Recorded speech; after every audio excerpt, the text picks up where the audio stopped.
ladies and gentlemen, I go by the name of Caution Mr. 700. You're now tuned into another episode of Allova Radio.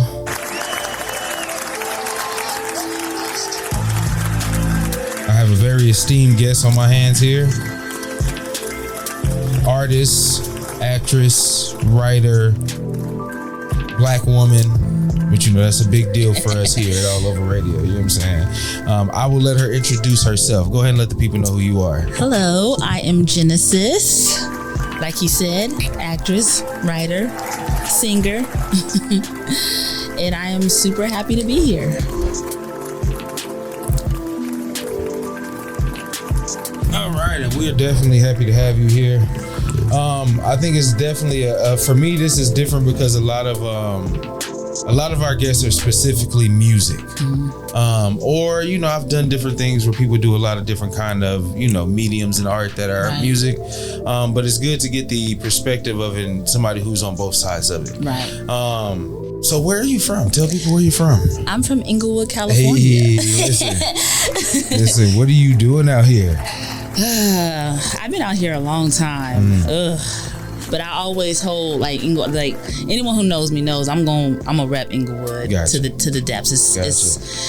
It's literally in every aspect of who I am, the way I dress, the way I talk, the music I listen to, my writing, anyone who knows me knows I'm from Inglewood because I'm always, I'm proud to listen. And I was gonna bring it up.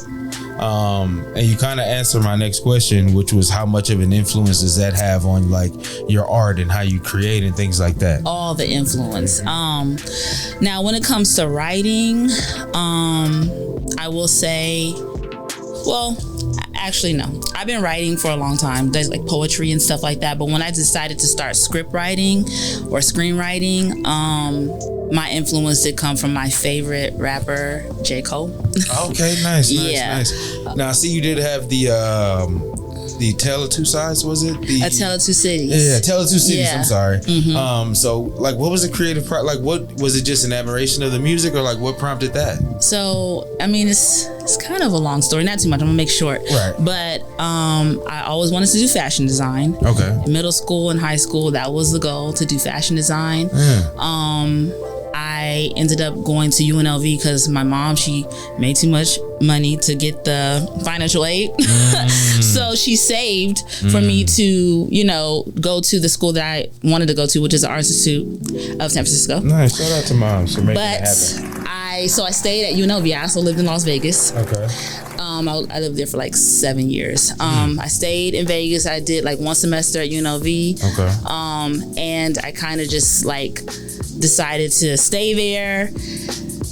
The recession happened 2008, and then moving to Texas because my mom moved here first before I did. Okay. And so I kind of just followed after, and I decided to graduate here at UTD. I got arts and performance degree, which is not like what you think, like acting. It's pretty much like a medium of all arts, whether it's like art, it's all of it. So I ended up having a kid, and I was listening to J. Cole, and I don't know, just like he's such a great storyteller. So I was listening to him, and I would just literally imagine these little scenes, these clips, these stories while he was storytelling, and that was one of my favorite songs, "A Tale of Two Cities" of his on Forest Hill Drive. And I literally just started writing. Now I've always done poetry, but I just started writing, and it became a script. Gotcha. And so that's kind of how I started screenwriting, and then I would then it's kind of transitioned into writing poetry. I did 3 cinematography, like poetic short films myself. And then I kind of was like, well, I'm gonna go back into acting. I did start acting when I was a kid. Nice. So that was the first passion. It was the first passion. Acting was I mean, honestly, I'm just artistry is a part of my soul's blueprint. Right. I don't know how I could ever not be an artist. So this is I used to dance when I was a kid. I used to act. I went to Wendy Raquel. I don't know if you know Wendy Raquel. Most definitely. Tasha Mack. I went to her acting school. Nice. And so, yeah, acting was the first. Fashion design, painting and drawing, poetry, writing. back to acting. Right, man. Let them know. Don't try to pigeonhole you or box you. No, you know what I'm saying? I'm an all-around artist. That's what I'm talking about. Now, what I did want to ask was, as far as the transition to music, when did that start? Like, at what point did you say, okay, I want to venture off into this? So when I decided to take it seriously, now I've always loved music. Music has always been a part of me, but I just was not as confident in myself to take music seriously. I didn't, like, you know, I just wasn't confident in my voice, really. Even though I know I could sing, everyone could tell me I could sing. I would literally force the kids on my block in Inglewood on 4th Avenue to, like, I would be Beyonce, Destiny Child, all that. Yeah.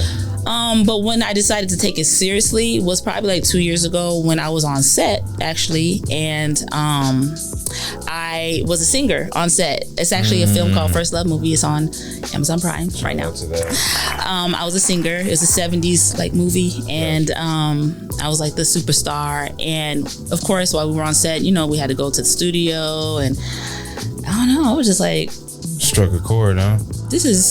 I could do this for real, for real. I could do this for real, for real. And then, of course, like, just networking with people in the industry. I know people who work with Dreamville and all kind of different things going behind the scenes, and just like all of that together kind of was like together, like me being on set on that film, and then, you know, just being behind scenes. And I was like, I want to see if I could do this. So I started writing. And did it come natural to you as far as like the process? No. I had to do a lot of research, you know. Gotcha. And a lot of starting with people. I actually was going to start in a group with this one girl that I met actually before I even got on. So I got on set with this, you know, and I said, I'm going to do it. But I was playing around with a girl I met on set. She was a really great singer. And we were like just practicing and just having fun. And that didn't end up working out. But I was like, I'm gonna just keep writing. And then I got on set, like I said, and, you know, I was like, I'm gonna do this for real. Right. So now, how do you prep separately for those, like the different things that you do? Is the process to get ready and be prepared the same for each, like being an actress, and a singer, and like writing, like, or do you just have a process that you go through to be creative? Well, I'm a Gemini, so I hate to say that I do things in my own way. I don't really have a routine. I'm trying to like be more organized and in a routine.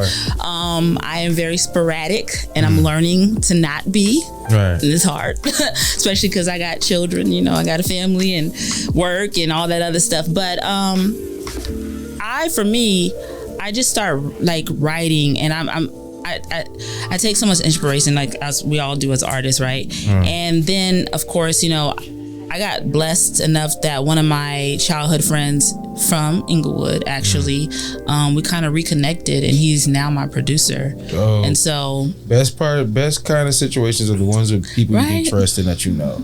The best. Shout out to goddamn Johnny. Yeah. So, and just thinking about it now, and like you said, the Amazon Prime, you got stuff there. You got stuff on Tubi. You got stuff on Netflix. I'm sure YouTube, the social medias are going. Going into that, does that change, like, if you become like a recognizable face? Because I know people make a lot of jokes about Tubi movies, but Tubi's one of the biggest and fastest growing platforms that is out there. Right. How does it feel to put yourself out there in that space as an artist? And like, do you get any feedback from people who see you in different things? And you know, it's crazy. So in the film, I feel like I get more feedback in the music than I am getting with the acting. And I don't know if it's just because I know more. Well, I guess we all know somebody who's doing music, right? But we don't all know somebody who's doing acting. So I get all love when it comes to the acting. Facts. All the time. I've never. That process is pretty strenuous as well. So I think not knowing, as for me, knowing what it takes to get there, like it'd be hard for me to critique you even if you were a bad actor, right? Because I'm sure the process is crazy. It's crazy. It's so much competition. And I will say, at least in Dallas, there is a community, but oh God.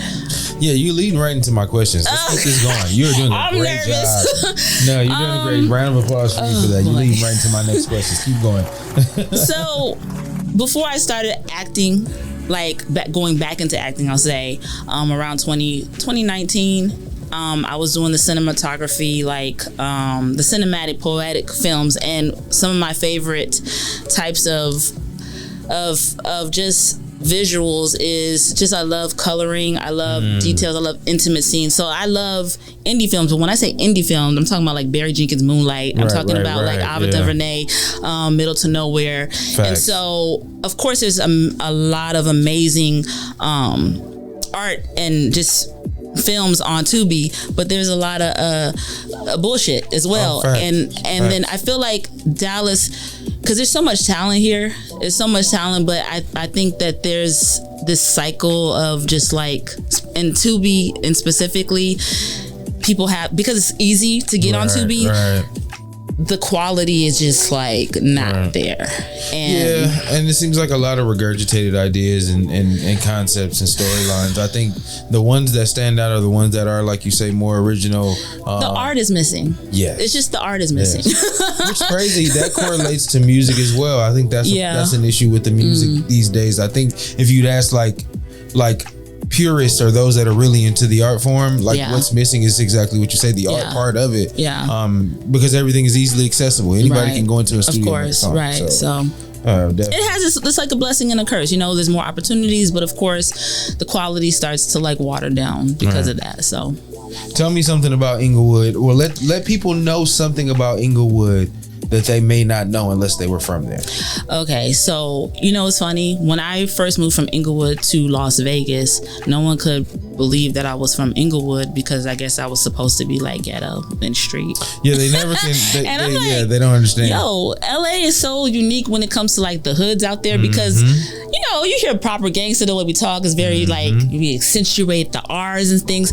There is a lot of people who are not hood, ghetto, and street. It's just like a lot of normal, there's a lot of smart, educated, wealthy. It's just what they portrayed to be. And that's now, don't get me wrong. Yeah, listen. Don't get me wrong. I mean, look. Listen, I trust me, I know. Listen, I grew up in Compton, California. Okay, so And so that's why I'm asking, because these are the same stigmas that you see for people. It's like, oh, everybody gangbangs, or everybody talks or dresses the same. Right, it's like, no, it's not like that at all. It's so not like that. Yeah, so that's dope though. I think that's dope. I spent a little time in Inglewood. I had some family that lived there. I actually lived in Inglewood for a little bit, maybe a couple weeks. But yeah, I grew up in Compton. I lived in South Central for quite a bit of time, and I moved out here. So I've been out here a long ass time too. I'm a Texan now though, so I'm a Texan. I can accept it. I love Texas, but right. I'm gonna just leave it there. So let me ask you this. I know you said you are a mother, right? Yeah. Shout out to the little ones. We definitely love the children. Yes. Now, as far as like that, or maybe like your personal aspect of your life, does the art intercept with work? I mean, like, does work and regular life intercept? Are there issues there? And how do you manage like a good work-life balance? Ciao. That's the hardest part. It's the hardest, the balance. I'm always trying to find the balance, and I don't have a manager. I never had an agent. So people are always like, how you be getting this work done? You ain't got, it's hard. Yeah. It's very hard. But I'm able to, I feel like you have to have a very supportive like partner. You have to have, of course, a tribe behind you. Like my mom, she lives in Tennessee right now. She flies out here every time I have something going on. Right. She helps me with the kids, and I don't work full time. I work part time, and so there's a lot of sacrifice that has to be made. Definitely. So that's the part that people don't see. I think you can look at something from the outside and feel like there's a lot of glamour and glory in a lot of this shit. And for those that make it look that way, then shout out to you, because you make it look like it's easy and you make it look like it's fluid. But yeah, like that. And that leads me to my next question, as far as some of the obstacles that you encounter with being a black woman in this industry, or a woman in general, but specifically a black woman in this industry. What are some of the obstacles that you come across just trying to, do what you're doing? Well, especially a black woman, child. Working with some of these men's, I feel like you could play nice, and I used to be nice, really nice, and then I find myself in situations like, how the hell I get here when it's too nice. Ooh, I got too nice. Now I gotta be a bit shh. And then you don't want to be that, because now you stereotyped as difficult to work with, lose them there. But you gotta hold strong, the strongest of boundaries, because you'll find yourself in a situation you now you got to figure out how to get out of it. It's hard. Right. It's not easy. So the stigmas, that people say for Black women in this industry, a lot of them you feel like are true, as far as like respect in the workplace or like equal opportunities and shit like that. Yeah. It's very true, unfortunately. But I've like I said, I hold strong boundaries. At first I didn't, because I wanted to like just be nice, and I wanted to get my foot in the door, and then now you can't do that, because then at the same time you may catch the attention of a specific person, but then are they gonna take you serious, your art serious, or they just is there an ulterior motive? Yeah, so no. And then you find yourself like, well, it's a little difficult, but you just gotta keep going. You gotta go with it. Yeah. Now, even considering all those obstacles, one would say if you could do something differently or look at it from a different point of view from when you started, like what would be something that you would change that I wouldn't change nothing, because at least I know. Gotcha. At least I've experienced it. At least I went through it. Now I know. Yeah. I have the knowledge, and you have to go through it sometimes. So I wouldn't change anything. Yeah, the life experiences, especially in these things, are vital, because people can't tell you. You know what I mean? Mm-hmm. Everybody's experience is unique. It's not like a cookie cutter thing that works for all this shit. No, for sure. No, definitely. Now, what's something about you that most wouldn't know or expect just from the exterior, or what they see from the outside looking in? I am so so I have a very boisterous personality, bubbly, but I really don't like to go out. And I know everyone says that, but I'm very serious when I say that. The only time people will see me out is if I'm on set and I'm working for real. I love being at home, and I like to collect DVDs. I know we don't live in the DVD world. We live in the streaming world. Ancient history. Yes, right there. I know. I'm that old. We are, okay? Listen. But I have like maybe 600 DVD Blu-rays. I love to just have like the hard physical, copies. Yeah. And I think it's hard to let go of the nostalgia. I have so many different hats. It's hard to really know me. I'm still learning myself. No, that makes sense though. I think nothing is a complete product, right? So you're always exploring, and even there's parts of you that expand or you expound on as you grow that you still have to learn. If I started off at a certain level 10 years ago, I shouldn't still be there 10 years from now. Hell no. You know what I mean? And then you don't have the knowledge of how to deal with where you are immediately. Right. So it's evolution, as they say. For sure. Yeah. What would you consider your greatest accomplishment in your career? My greatest accomplishment, honestly, my single, because it took so much courage for me. New field. It took so much courage for me to trust myself and just have faith in myself to sing, because I told you I wasn't confident in that. I mean, one thing, I'm confident in my acting, I'm confident in my writing. Can't nobody tell me that I can't act my butt off. Fact. That I'm not a great writer. But singing was definitely a challenge. I did it by myself, and so I'm really proud of myself. Self-taught. Yes. Round of applause for that, because a lot, and this is another thing people don't know, especially when it comes to music, right? Every part of art is different, and it's represented differently. The approach is different, but music is so subjective. It is. So you can have 5 people in a room, you play one song, everybody will have a different opinion on it. Oh, so boy. Listen, I'm learning that right now. Right. And even with performing, you go out and you perform your music. A lot of people act like it's supposed to be this instant gratification thing of people gonna love me right off the bat. Yeah. Those steps that you take are incremental. Don't let it discourage you. You know what I mean? Don't let it discourage you. I'm such a perfectionist too, and so it's I've got a lot of great feedback, but of course I've gotten a few, I would say unsolicited critiques. Of course. And I'm just like, I asked you, but it's okay. It comes with it, and I'm learning to just be like comfortable with that's going to continue to happen. I mean, Beyonce is Beyonce, and she gets exactly. And you also, and the thing about that is you're not going to be able to please everybody anyway. Yeah. And there are some people that are just there specifically to critique you in a manner to where they get something from it. So, especially those. Yeah, in this day and age, everybody has a voice and an opinion. I just kind of learned that I don't have to have an opinion about your opinion of me. Now we're spitballing here. Like, you got it. That's how you feel. I respect it. You listen to it. Like, if you watch it or listen to it or participate, that's what I looked for anyway. So thank you. You know what I'm saying? I'll take from it what I get.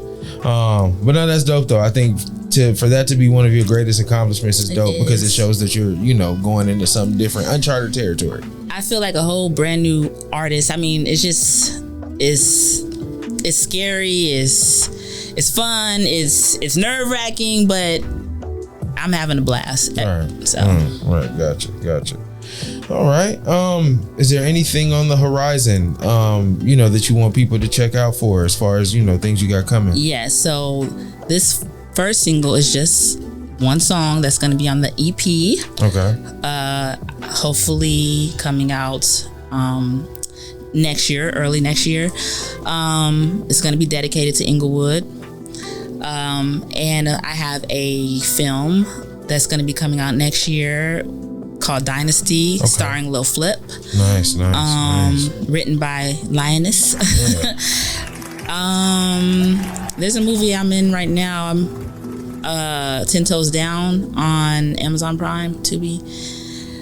And another series I'm in called House Arrest that's coming out on Amazon Prime, Peacock.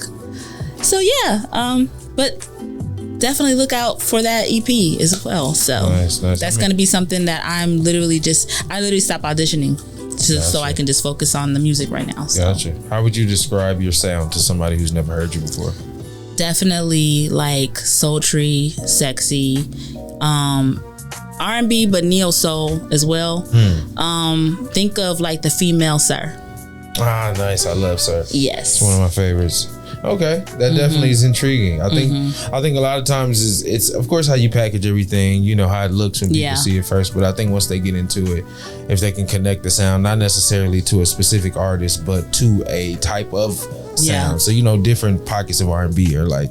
I definitely want to like make it feel like the 90s Inglewood, not like the Inglewood that it is now that is so drastically different, but like I want to like have that nostalgic feeling, but also when you think of like Erica or like even Lauryn Hill, it's so attached to like the roots of where they're from, just like with the music you can hear that. So I want you to be able to hear that, so you get the story from the vibe. Gotcha.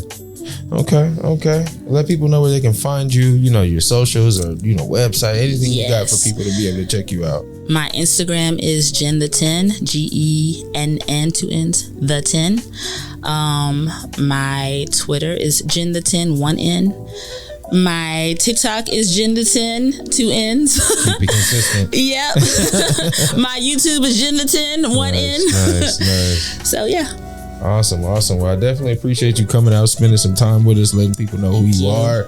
If you ever need any, promotion or you want to come through and talk about the EP when it's done, definitely. We are here. Anything else you want the people to know? That's all. Good to go. Well, definitely appreciate you coming out. Thank you. Again, y'all make sure you check out all of her music, any of the stuff you see online. Click those links. All these shows and series. She's a busy woman out here, and I think the one thing that we lack in art culture is support.